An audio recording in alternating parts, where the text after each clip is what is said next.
Let the torch of freedom burn.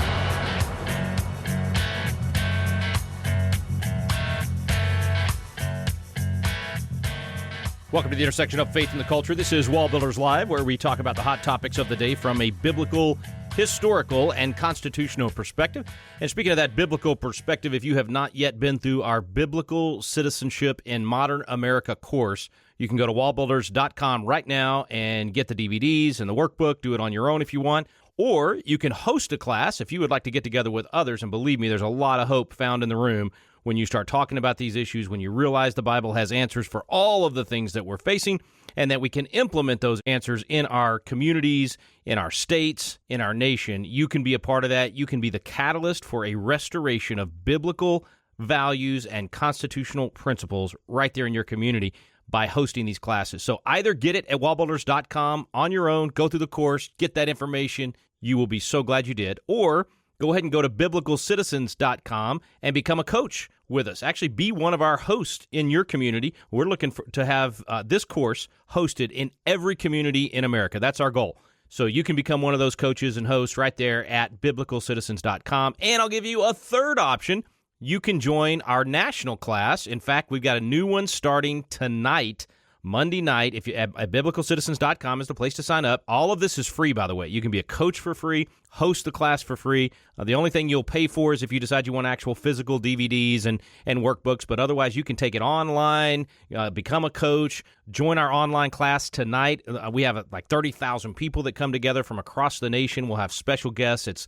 We do watch the videos during the class, but we have live conversation before and after the videos, and typically have special guests like Mark Meckler and Pete Hegseth and David Barton and Dennis Prager, all kinds of folks. So join us, biblicalcitizens.com. Okay, enough of that. We're going to get into today's program in just a moment. I am Rick Green. I'm a former Texas legislator and America's Constitution coach, and I am honored and privileged to work with the Barton family. I'm telling you, this family has done more to restore original intent, to restore the biblical foundations of our Constitution and Declaration than anyone in this nation. It is phenomenal what they've done over the last few decades. Their library is absolutely amazing. The museum has so many. It's a working museum. I mean, they actually use these founding documents and original resources from the founding fathers to teach and to learn. It's incredible. Anyway, if you're not familiar with the Barton family, check out wallbuilderslive.com and you'll learn more. David Barton, America's premier historian and our founder at WallBuilders. Tim Barton is a national speaker and pastor and president of WallBuilders.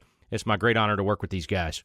And David is fresh back to the U.S. I mean, just got back from the Middle East.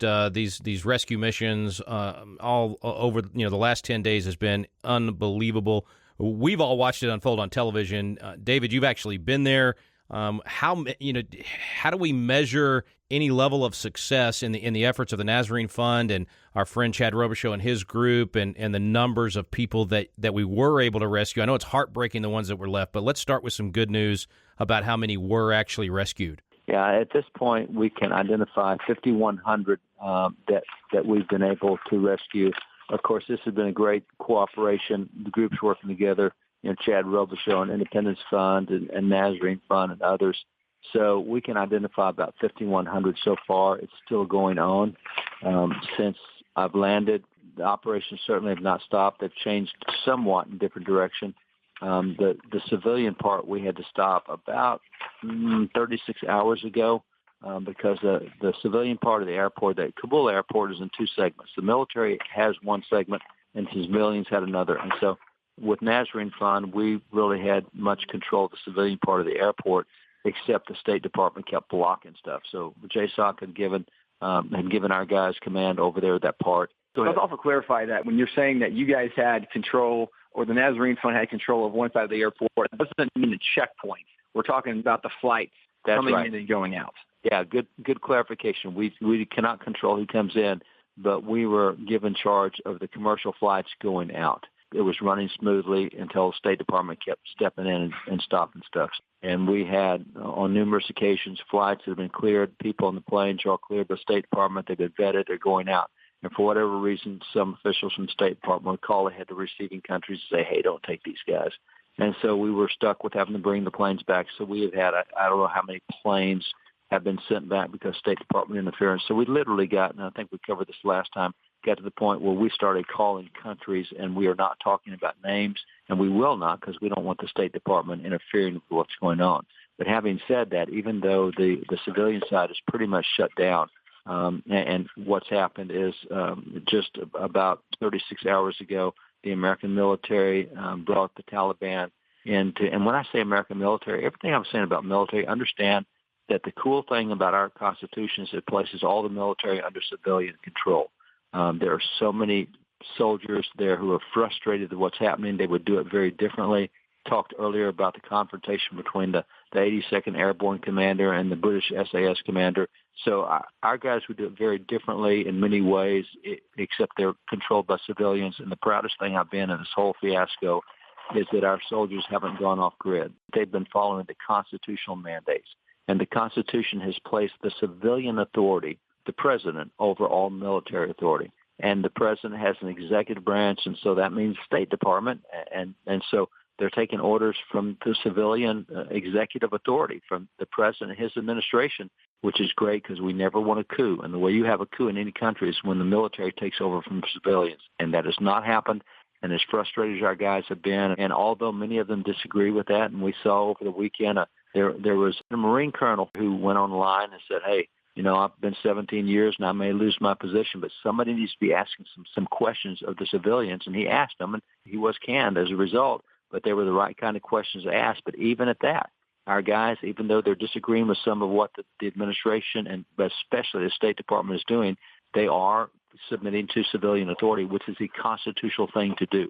So I've been so proud of the fact that the guys don't necessarily like this mission, don't agree with the way it's being run or operated, but they're doing what the civilian authority tells them, and that keeps us from having a military coup in America. And let's clarify again, too, just to make sure everybody's on the same page. As we're talking about the really encouraging thing, Dad, that you're saying you've seen over there is the military continuing to follow the orders that they have been given. And the orders are coming directly from the president, from the Biden White House administration, who, as the head of the executive department, the military falls under his authority. And that's where you're saying the civilian control over the military, that it's the president who's been elected. And the president is not a military commander. The president is not a general. He's not a 2-star, 3-star, 4-star general, et cetera. This isn't a scenario where you have a military coup where the military is saying, you know what, forget this president who is incompetent, who's not coherent, whatever else. We're going to do our own thing. We know it's better. Where, maybe reasonably and justifiably, there could be a lot of military officers stepping forward and saying what we are being told to do is immoral, it's unconstitutional, it's anti-American. There could be some valid argument that people could make against what's happening. But the encouraging thing is that we're not seeing an undisciplined regiment of men, an undisciplined military that's disregarding the rule of law or the Constitution, even though there's guys very frustrated, very disappointed, as most Americans are right now. They're still faithfully upholding and performing their duty to the best of their ability. And so it is a very encouraging and honorable thing from our military right now. Yeah, it is a great thing to see because I would say the Constitution is prevailing. It doesn't mean the policies are right. It doesn't mean that, but it means the process, the constitutional process is prevailing. And to that end, I've talked to multiple congressmen this morning, and back home we've already seen articles. This is so poorly mishandled that we've seen articles of impeachment filed in Congress against the Secretary of State, the way he's handled it, against the Secretary of Defense, the way they've handled it. There's been articles of impeachment filed against Biden for the way he's handled it, for miscompetency. And going back to the Constitution, incompetency is not an impeachable offense. It takes high crimes and misdemeanors. And so, while I understand the frustration and while we're seeing it firsthand and while I can lay countless lives at the hands of the State Department for their interference, their micromanagement, for what's happened, that's not hyperbole. We can lay countless lives because of the fact that we've not been able to get out all the people we had because the State Department has interfered with the process. But nonetheless, that's not an impeachable offense to be incompetent or to be stupid. You have to have a high crime and a misdemeanor. And so even in talking to Congressman this morning, there's a split in Congress over that. Some of the younger guys are saying, hey, they did it to us. Look what they did to Trump. Hey, just because they broke the Constitution doesn't mean we get to break the Constitution. You have to have high crimes and misdemeanors. The proper constitutional tool here is the 25th Amendment, without question. If he is unable to discharge the powers and duties, then the 25th should be invoked. And I think most people realize he's mentally unable to make these tough decisions, and that's why we're in the mess we're in. I think we're going to hear a lot of calls for the 25th, but I totally agree with you, David. Impeachment is absolutely the wrong tool Yeah, here. and the other thing I'd point out is even with that, people need to understand a little more about the State Department.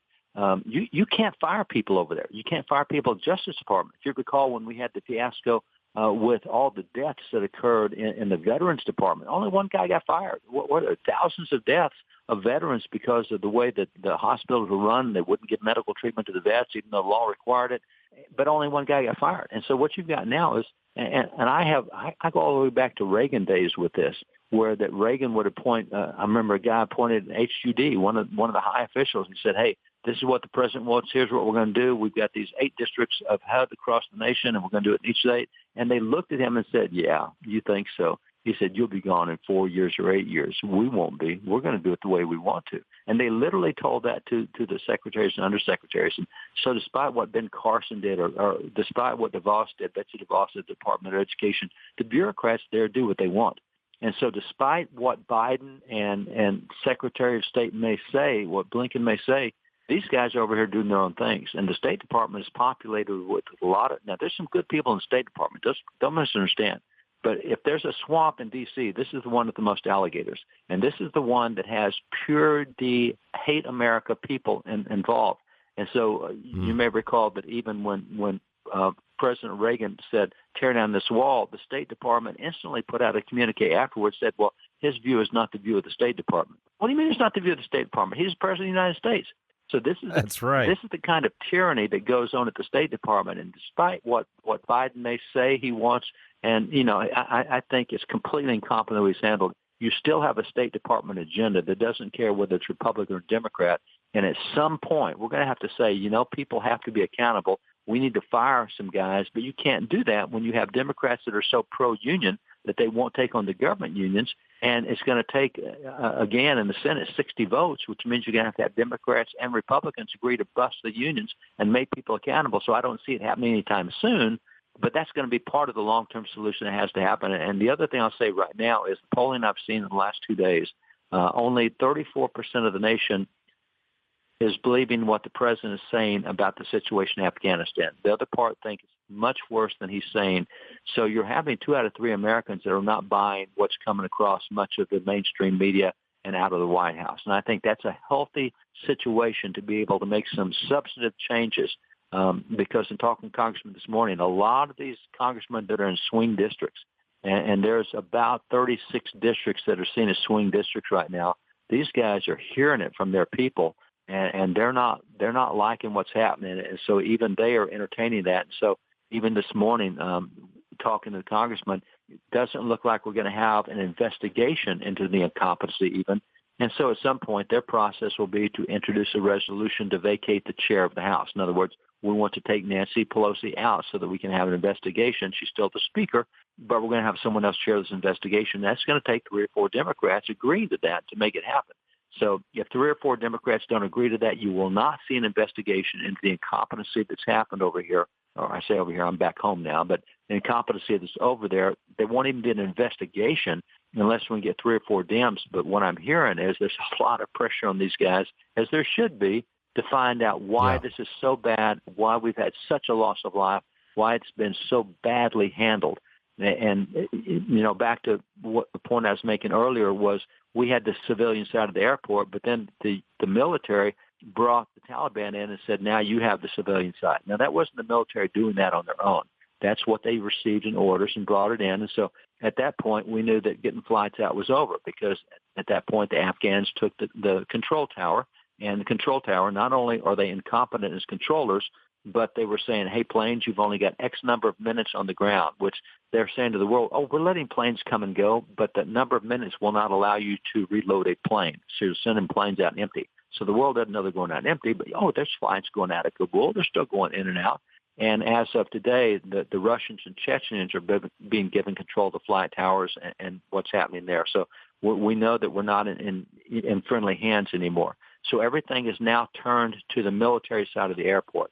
And the military side of the airport is where people are trying to get out. And so they're trying to get Americans out, SIVs and other guys. And then come Tuesday, we'll be only getting military guys out of here. So there's still a small window for a few handful to get out. But by and large, they're not the refugees. They're the SIVs and the Terps and others that have the American allies. So there's still flights going out, and that's still happening, but they're military flights right now.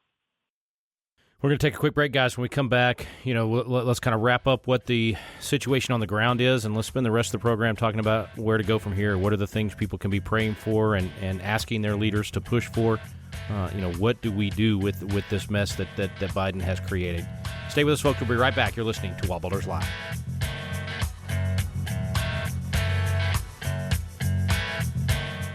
Hey guys, we want to let you know about a new resource we have here at WallBuilders called The American Story. For years, people have been asking us to do a history book, and we've finally done it. We start with Christopher Columbus and go roughly through Abraham Lincoln, and one of the things that so often we hear today are about the imperfections of America, or how so many people in America that used to be celebrated or honored really aren't good or honorable people. One of the things we acknowledge quickly in the book is that the entire world is full of people who are sinful and need a Savior, because the Bible even tells us that all have sinned and fallen short of the glory of God. And yet what we see through history, and certainly is evident in America, is how a perfect God uses imperfect people and does great things through them. The story of America is not the story of perfect people, but you see time and time again how God got involved in the process and used these imperfect people to do great things that impacted the entire world from America. To find out more, go to wallbuilders.com and check out The American Story.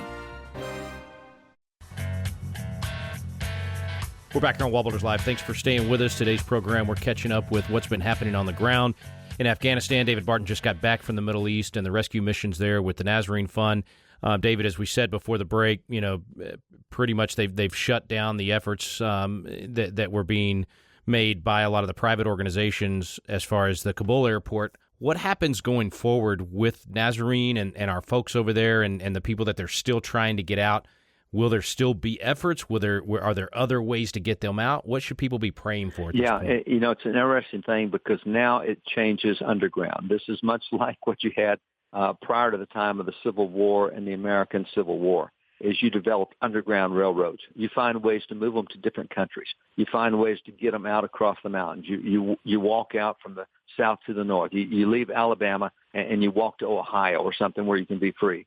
So that's happening. There's so many reports of veterans who have come over here and are leading their Terps out, and they're finding ways across. And, we get a call from a guy I've been deployed 14 times over there. I know that place like the back of my hand.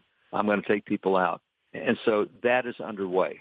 There's no question that's underway, and there's no question that there are tens of thousands left to get out, whether it be Christians, whether it be SIVs or P1, P2 holders, whatever it is, people that are cleared. But the problem is the State Department gave the Taliban the list of all the SIV holders and SIV application holders. Now, remind us what that is, David, SIV? That's a special immigrant visa. These are the guys that help the Americans. Okay. These are the allies. These are the guys that saved American lives. They were interpreters for the military forces. They were intelligence guys telling us what's going on the ground.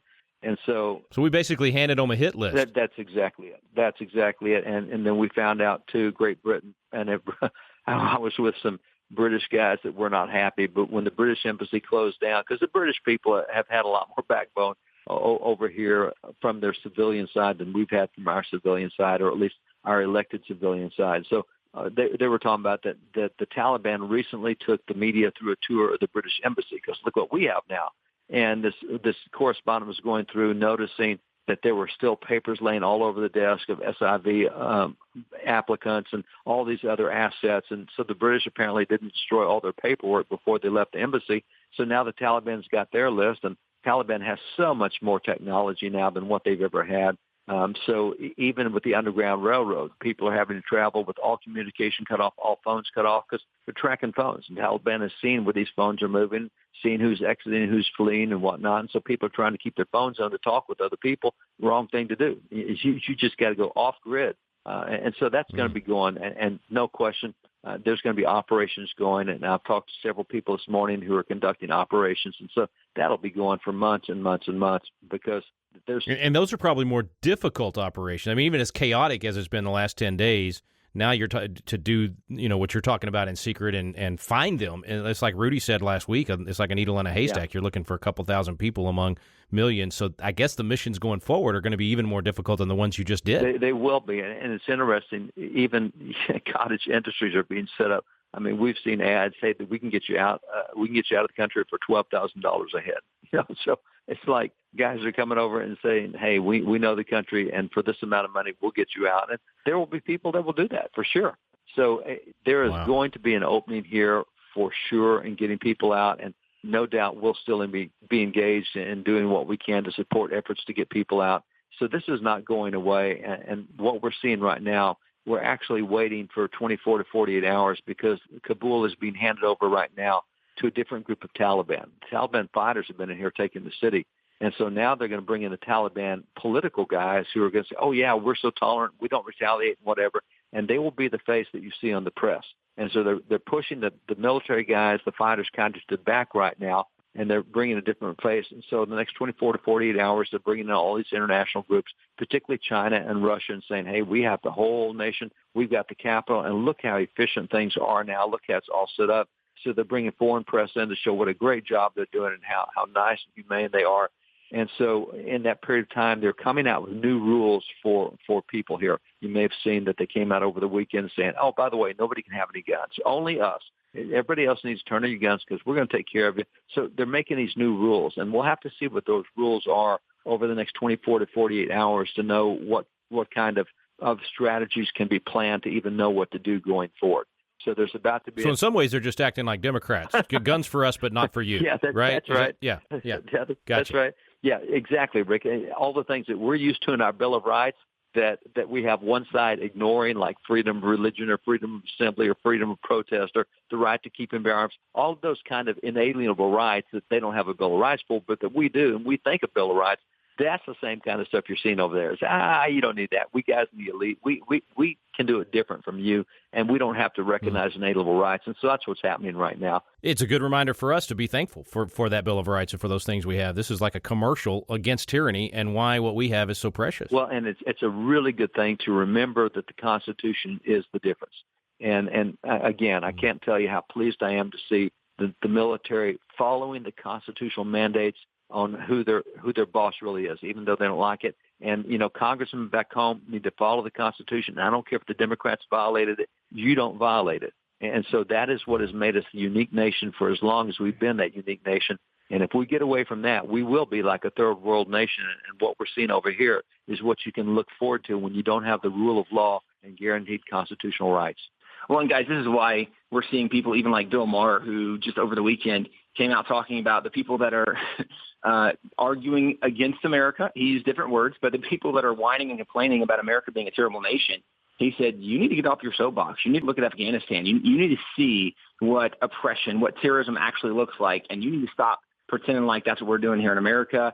And what we're seeing is there were some people who were in the middle, who maybe they didn't like Trump. They didn't like his personality, and they thought Joe Biden was going to be the more stable, the more reasonable, the more rational president. And they're seeing what this woke agenda does, and there's a lot of people being woken up to this, which the reason I bring it up is it gives us hope that we can restore, protect, and defend some of these basic constitutional, God-given, and inalienable rights, because people are now recognizing what it looks like in a nation where they don't have those basic rights.